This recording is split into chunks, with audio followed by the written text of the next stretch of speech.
This is Laura Vanderkam. I'm a mother of 5, an author, journalist, and speaker. And this is Sarah Hart-Unger. I'm a mother of 3, a practicing physician, and blogger on the side.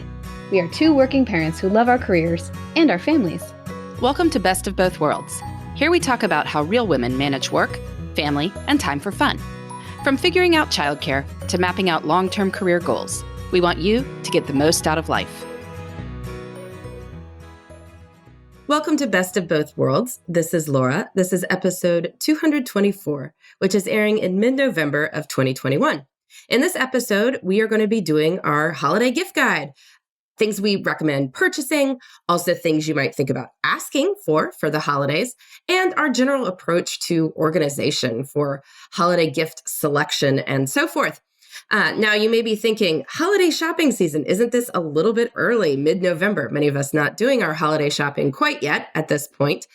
But we have been warned of various supply chain issues. And it turns out that Hanukkah also starts rather early this year, November 28th. So one half of the Best of Both Worlds duo has been deep in holiday shopping mode already. So we're going to go ahead and air this episode now. So Sarah, how is the holiday shopping going for you? I mean, I haven't actually started yet. Okay, so not deep in holiday shopping mode. As much as Just I do thinking love, about it. Yes, I am thinking about it. I have asked the kids to create some lists for me. I've just been asking them to think about what they want. I'm not always great, actually, at procuring gifts ahead of time, to be fair. With all my love for planning, one would think I might be better at this, but I am not. I think part of it is a little bit of approach avoidance. As we'll talk about in this episode, buying gifts for kids often means filling your house with a lot of things, which Laura and I feel a little bit differently about. But sometimes as I'm, still stepping over current toys, it can feel overwhelming to be adding more to that pile. And both of us are, looking forward, hopefully, to future moves pretty soon. So I think that adds insult to injury of wanting to increase the amount of stuff. Yeah, no, I've definitely been thinking about this year that, everything that the kids get for Christmas will need to be then moved to the new house, most likely.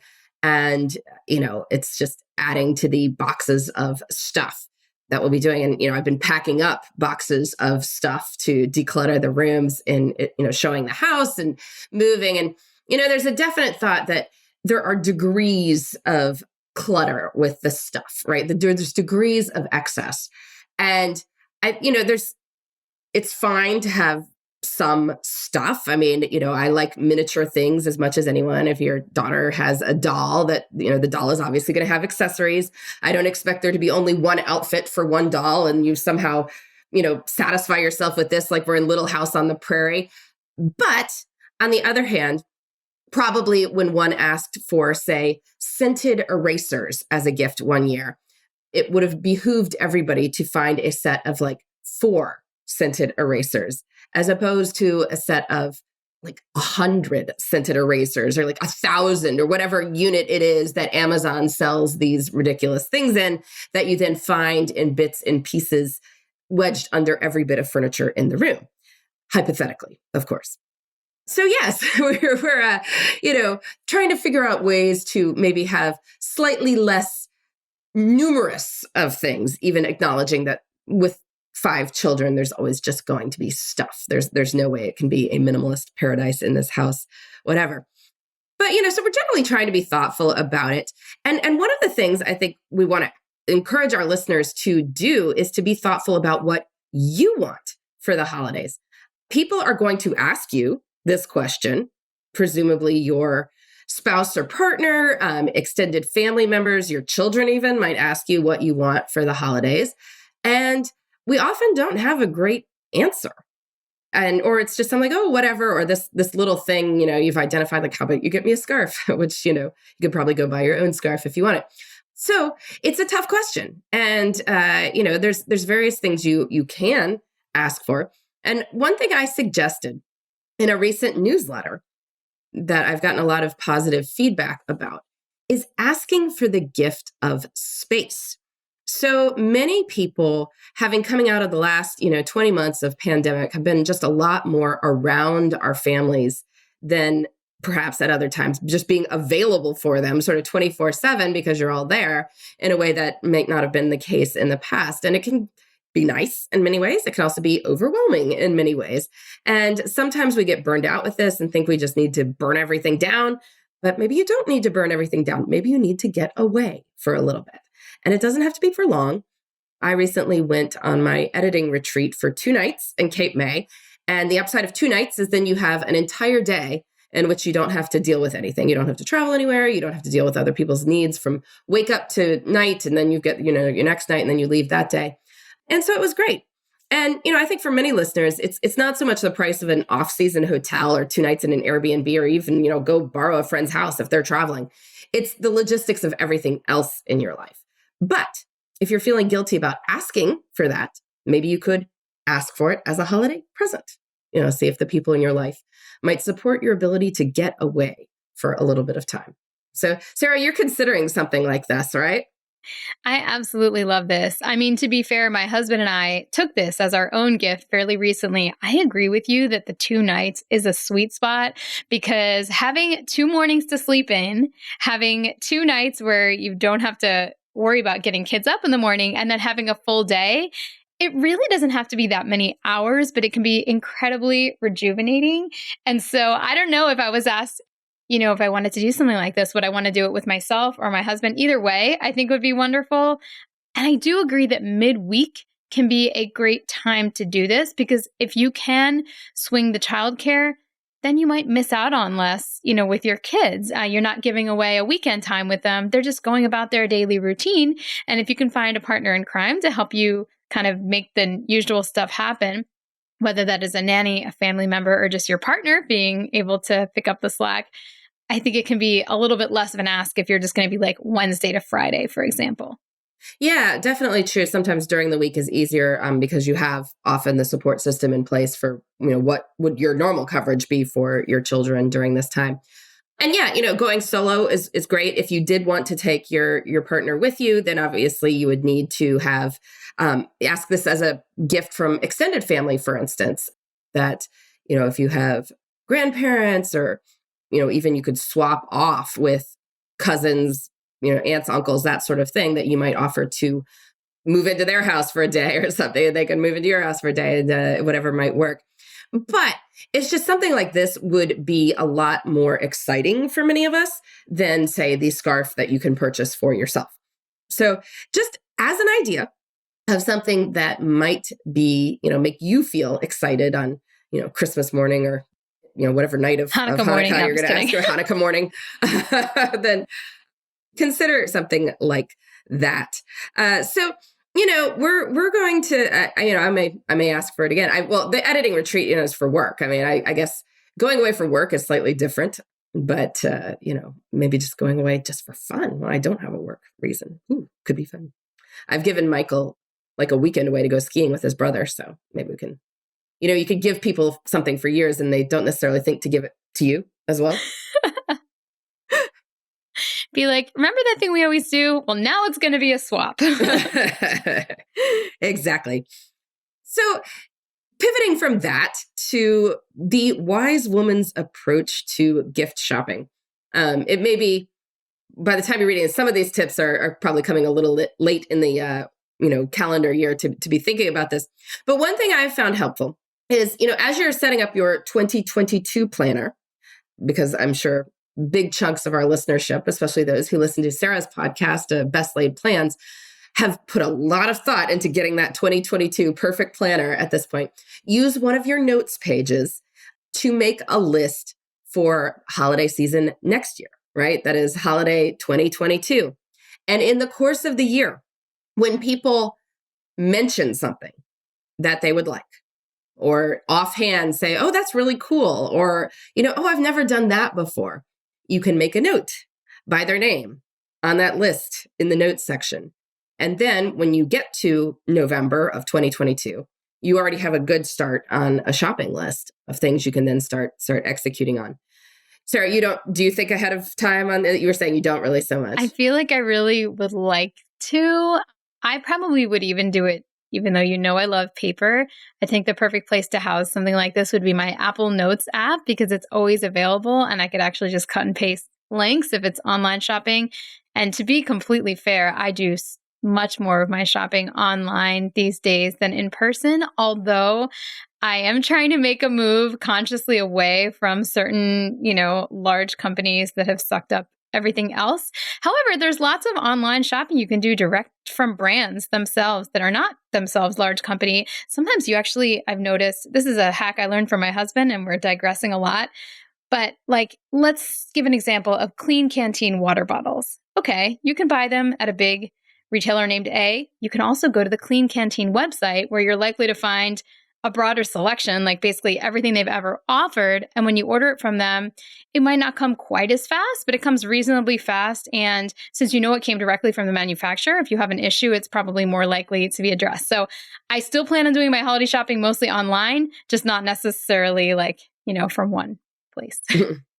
They do make it very easy though. There is that.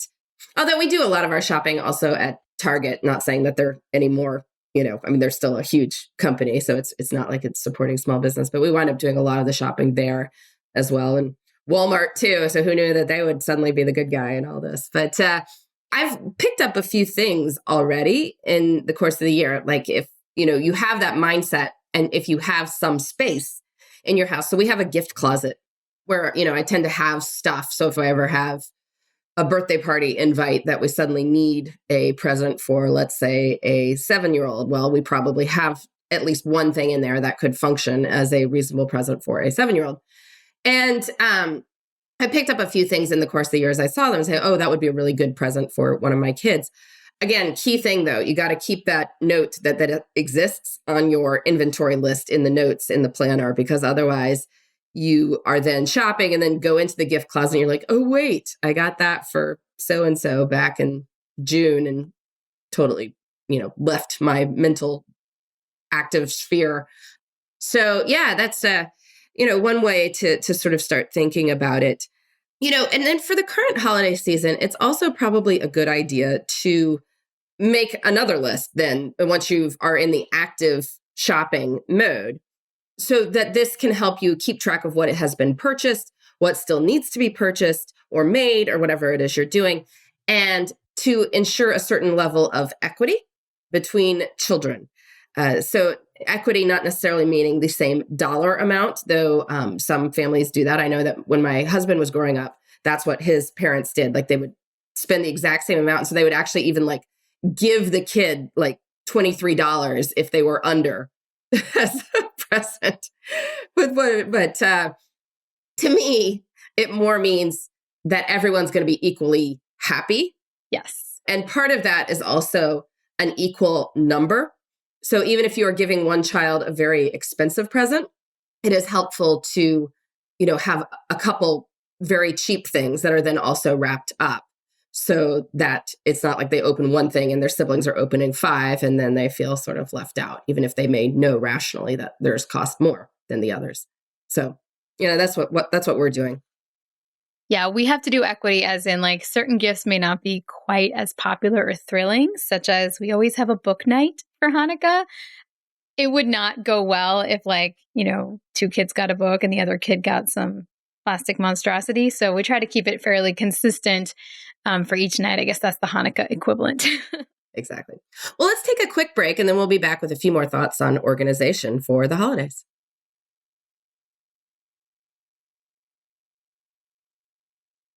So we are back with our holiday gift guide, talking about what things we recommend and also our general approach to purchasing and selecting and organizing gifts for the holidays. One thing I've sort of learned over the years is that it's really cool if there are at least a few toys that can be played with immediately.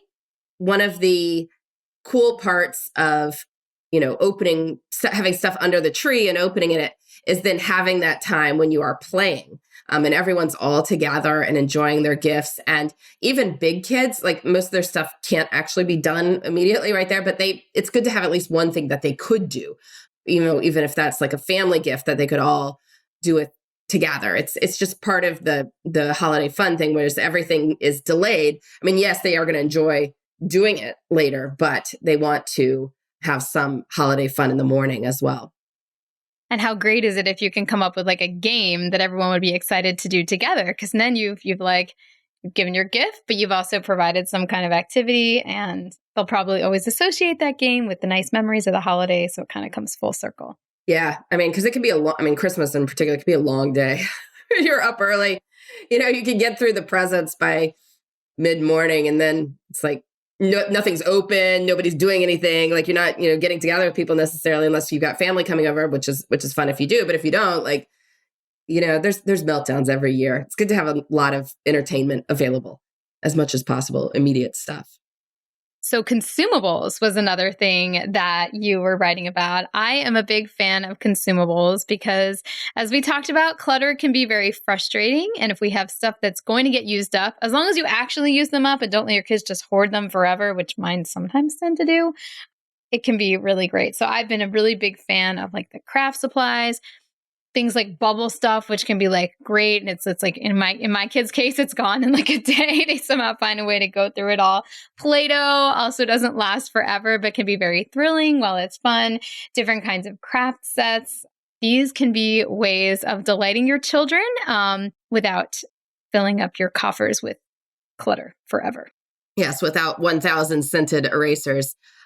Or, even experiences for big kids. I mean, you want to do something to wrap it up still. So when Sam got diving classes, like he wanted to get his scuba diving certification.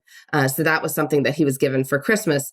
But what we did is wrapped up a little, it was like a Playmobil or Lego diving boat set. I mean, just like a really cheap kit. But it was something that could then be wrapped up and was a toy. And then, the real present was, of course, the lessons, but you can't do the lessons on Christmas morning. So it's something that then brings the experience to life right there. So, just thinking about how you can, do fun things coming in the future, but having something that could be wrapped up to represent it. I know when Michael got the skiing trip one year with his brother, we actually wrapped up little doll skis, which he then obviously passed to Ruth, who is the one who was most interested in the ski set for her doll. But that was a fun little thing to wrap up too. That is a great gift. I think Josh is considering doing like a little snowboarding trip with Cameron since he's super into skateboarding, and we're hoping it kind of translates. So maybe I'll have to see if we can sell this as a Hanukkah gift. Then I can check one of the 8 off. Check one of the 8 off, yeah. And, one of the nice things about Hanukkah being 8 days is that it sort of does spread it out a little bit. And this is, okay, Sarah's making a funny face. Okay, this is from somebody observing it. This seems like an upside. You don't think it's an upside. Yeah, it's a lot of days. I would use the word observe loosely. To be fair, we don't even really, my family's just not particularly religious. Some people are, although fun fact, Hanukkah is not like a very important holiday. Jewish holiday at all. And those who are really devout, I don't think they do necessarily all the gifts and stuff. Although I know that they do like candles and say prayers and stuff like that.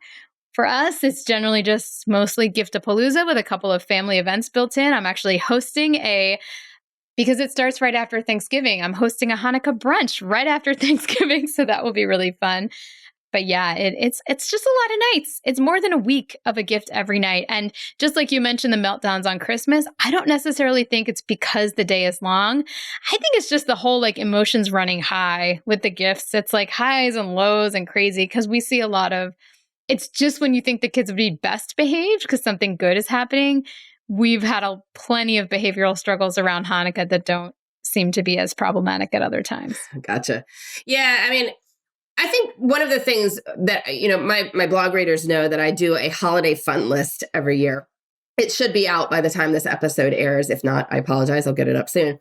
But the idea is that if you have a lot of fun things, like experiences going on with the season, and it does spread some of it all out, the experience of the season, then it's not all just about the loot on Christmas morning.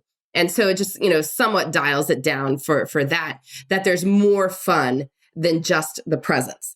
And that's certainly something we're trying to think about too. It's like, we can have fun apart from things, that it's really more about celebrating the season as a family and other things like this. And obviously, for listeners who have religious observances as well, being involved in your house of worship, like the various events you can do with that to then also bring that aspect of the season into it. Or if you want to volunteer as a family somewhere, that might be a great way to honor the spirit of the season, even if you are not particularly religious. But again, to take some of the focus off the pile on Christmas morning.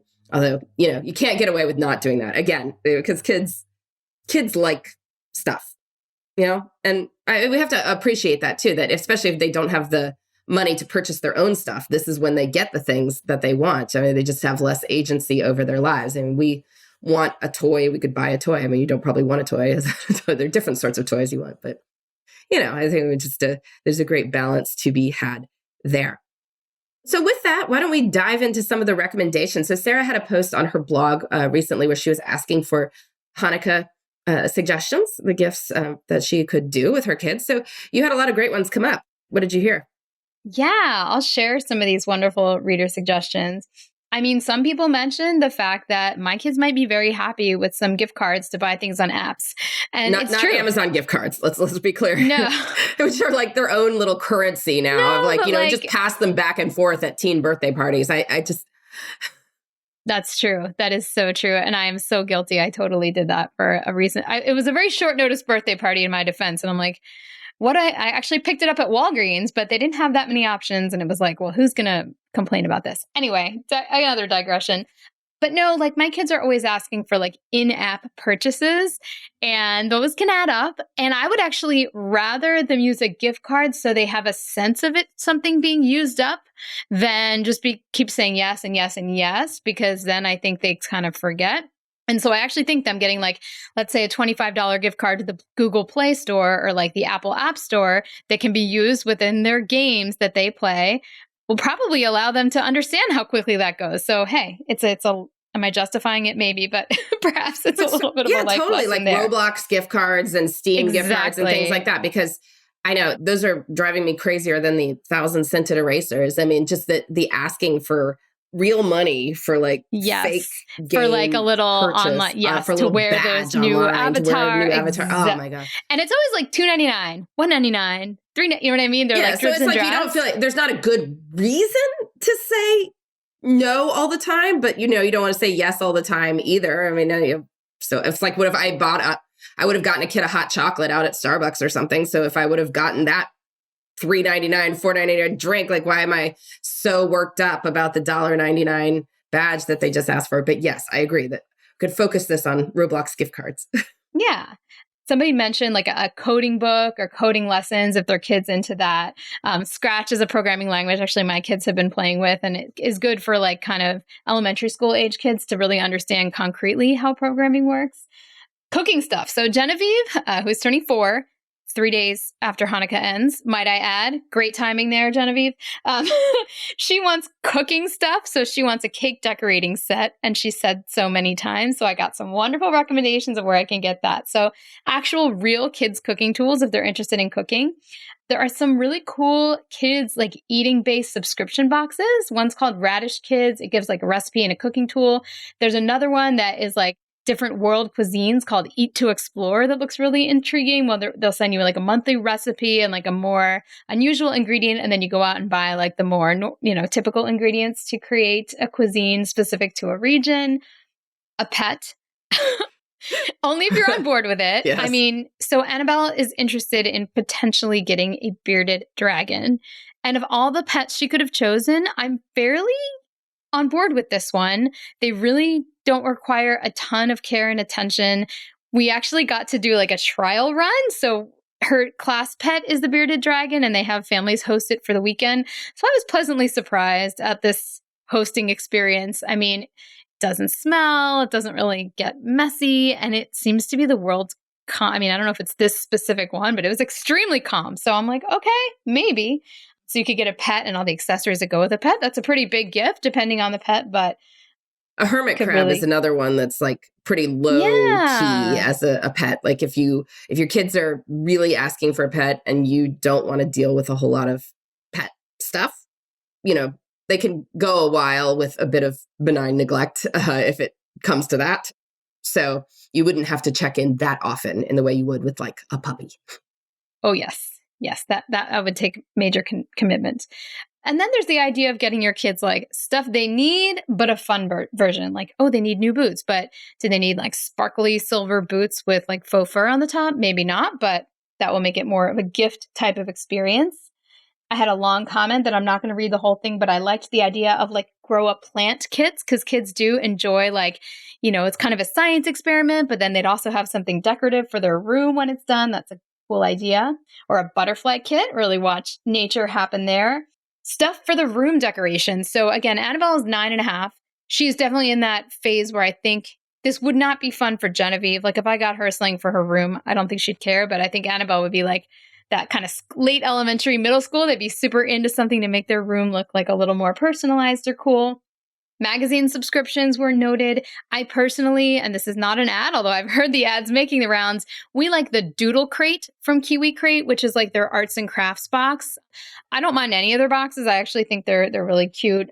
But I do find the Kiwi Crate ones tend to create a little bit more lasting clutter, whereas the Doodle Crate, it's like you do a whole project with it, and generally they've been getting used and enjoyed at our house. Matching PJs, that one you mentioned, gift certificates to indoor play places, tickets to some kind of outdoor museum event or a museum subscription. And maybe you could like bundle that with a little tangible gift from the place to make it more of a, something under the tree type of a thing. And even like a customized water bottle. So really thinking outside the box of like things that are actually useful, but like the cool or personalized version of them. Yeah, I really like that idea. Like the water bottles, flashlights, things like, cool boots, clothes, but that would be not the sort you'd get like with a sports team jersey or something that's, probably not going to get as like your average shirt, but they're still useful, right? So again, it's not the 1,000-scented erasers. This is something that has a little legs to it that it'll last through the year.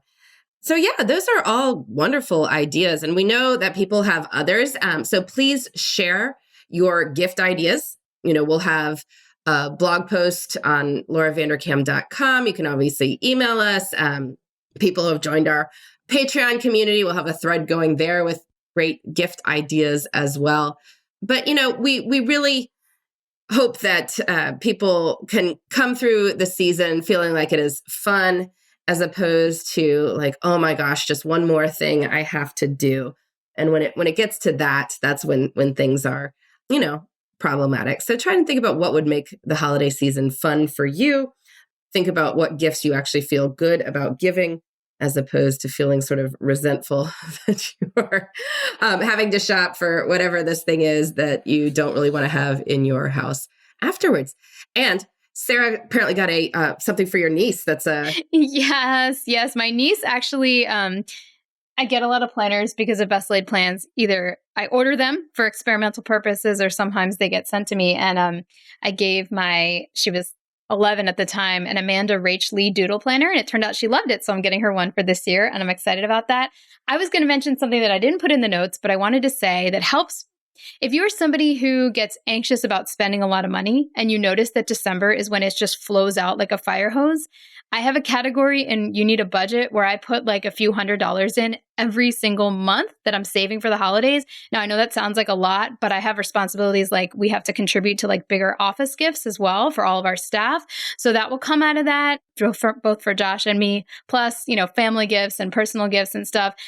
And it totally takes the stress out for me, knowing that I'm like spending from this category that I like already in my mind was already spent in a way. So if you have trouble with that aspect, you might want to consider just the psychological trick of thinking about how you would budget for that. Even if in reality, like you're probably not going to broke yourself, I definitely feel better spending from that specific bucket.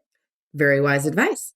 All right, well, let's get to the question for this week. Sarah, this one came in to you, I guess?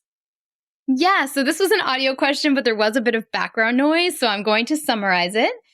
This woman has kids the same ages as mine, and she's thinking of going from part-time after-school care to a full-time nanny. And we've gotten variations on this, but she wants to know specifically what tasks our nanny does or that she could ask her nanny to do while her kids are at school. Because, we've talked about this in the past. It can be very hard to find stable part-time care if you're only offering 20 hours or 15 hours. So she's thinking, I'm going to hire someone full time, but like, what realistically can I ask somebody to do while my kids are out of the house? Obviously, and I'll give you my answer first, this is going to vary and can be part of the interview process itself. So you don't want to hire someone with the understanding that that they're like helping you get your kids out the door and then don't have anything to do. You'd want to be explicit during the hiring process that you're looking for someone to do XYZ housekeeping tasks during the day and ABC childcare tasks once the kids got home from school. So I think that, being clear about that will be, important. And I also mentioned in my answer to her that making sure you're offering enough money that this is a position that's attractive to someone is always just something to consider when you're asking for quote unquote extra stuff. Because some people who are straight nannies and have never done any kind of housekeeping type of work might not like the idea of doing extra. But I think if the terms are right, they might get more excited about doing so. So in our particular case, our nanny helps us with laundry. She does most of it during the week. She cooks like 3 times during the week. We tend to eat leftovers the other 2 nights. She does like light types of cleaning. So I don't ask her to like scrub toilets or clean the house, but definitely keeps things picked up to a much better standard than I'm capable of, to be honest. And she helps pack the lunch for the next day, which is for some reason my most hated task. So I love that she does that. I have to do it on Sunday night and you should hear my whining every time. And I mean, that's plenty. So laundry, some food prep. We don't really have her shop anymore for our primary shopping trip, but sometimes I'll ask her to pick up stuff as we're running low on things like midweek. And then, so that's pretty much in our case. And I'm sure it varies based on the person, but I don't think that's unreasonable as long as, again, the person is agreeing to it. I will admit that in our case, this did evolve a little bit more organically because when many, many years ago she was first hired, it was for a baby that was going to be home all day. So she didn't have time to do this much stuff, nor did we ask her to do this much stuff. But as it became clear that, hey, like kids are gone for, 6 hours, she stepped up and began doing more and more. And I think if I were starting from scratch, I would be super explicit with a list of like, this is what I'd like to get done during the day. And then this is what I'd like you to do in the afternoon. Again, while being really realistic about it, not overlook. Everybody needs breaks and paying fairly. Yeah. When we've had a situation where we've had all of the kids in school for some number of hours, which hasn't been that many years of our full like nanny employing times, but options have been grocery shopping. So definitely something that needs to happen at least once, possibly twice a week in our household. Food prep, so making dinner during the hours when the kids are at preschool. Kid laundry, generally picking up the house. If there are random things that need to happen, like interacting with the plumber when he's coming and I'm on a call or something like that, that's been something that we've had people actually like decorate the house for Christmas. Speaking of this gift giving episode, which is something that I love to have happen and have zero talent or inclination to do myself. So that is always a great thing to outsource if you can, when they meet those 2 categories. Or just general errands like returning books to the library, bringing stuff to the post office, anything along those lines. Because again, those are things that are hard to have somebody do if they have your kids, because it's annoying for you to do. And if you have like 3 kids in your car and you're trying to go to the post office, it's just like crazy making. So you don't want to necessarily put that on somebody else's plate either. But if the kids are all gone, then certainly you can, run around and do the various errands that you would have to do on the weekend. And that would, allow you to not have to do these things on the weekend and have some of that time freed up. Although I agree with Sarah that probably like full scale, like house scrubbing is something that's best, done with a cleaning service or somebody who is specifically signed up for that, because it's just now, light housekeeping is one thing. I think the full, bleach on the floor kind of stuff is not necessarily what people were thinking of in the childcare job. So, probably separate that out and just get a deep clean once every week or 2 from a service. And then, have the person who's there during the day can do the general picking up and, wiping down counters and stuff like that. Agree. All right. So our love of the week this week, I'm going to say, is Costco sized rolls of wrapping paper. So, I have purchased a lot of wrapping paper over the years. Much of it, you see in like you go to even somewhere like Target, it often comes in these tiny little rolls, which are enough to wrap approximately 4 presents. And when you have 5 children, there are obviously going to be more than 4 presents. And so Costco makes these rolls that, as far as I can tell, are just like infinite. I mean, maybe there's an end to it. I mean, maybe it is possible to use up the entire roll. But, we sort of supplement each year just to have a different color, to have we do different wrapping paper for each child. So, it's easily separated and people don't accidentally open the wrong thing. But, we probably could wrap everyone's presents in one roll because they are just that huge. I think you could wallpaper an entire house in the gift wrap of one of these Costco size rolls. So if you have not joined Costco and you have a large family, for some reason this hasn't happened yet, you might consider doing it just for the wrapping paper alone. I agree with you that it is so irritating how few gifts a normal roll of wrapping paper lasts. And it is kind of bizarrely expensive. So I may have to actually check out Costco one of these days. I am not a member. Ooh. My love of the week is something that some of my readers made me aware of that I didn't know existed. So I'm thinking about getting a more serious winter coat, just mostly for travel, because I do not need it here. And apparently, both Patagonia and the North Face have opened up shops that are run by them where they sell secondhand coats at like half the price, many of which they rate the condition as like, not used at all versus, excellent versus great, whatever. So you can pick your condition. But even the ones that basically look mint are like half the price. And again, living in Florida and not planning on using one of these coats all the time, but still wanting something really like warm and not like crappy for the few times I want it. I just thought that was so cool. So I actually have not made my purchase yet, but just love that is a thing. That is awesome, because coats can be an expensive part of a winter wardrobe, especially as if you don't need it every day. If you do, then it's worth investing a lot and getting a good one. But for the occasional use, it can be an annoying expense. So that's really cool. Well, this has been Best of Both Worlds. We've been doing our gift guide, things to think about asking for yourself for the holidays, things you can consider giving to children, just general approaches to organization. We will be back next week with more on making work and life fit together. Thanks for listening. You can find me, Sarah, at theshoebox.com or at @the_shoebox on Instagram. And you can find me, Laura, at lauravanderkam.com. This has been the Best of Both Worlds podcast. Please join us next time for more on making work and life work together.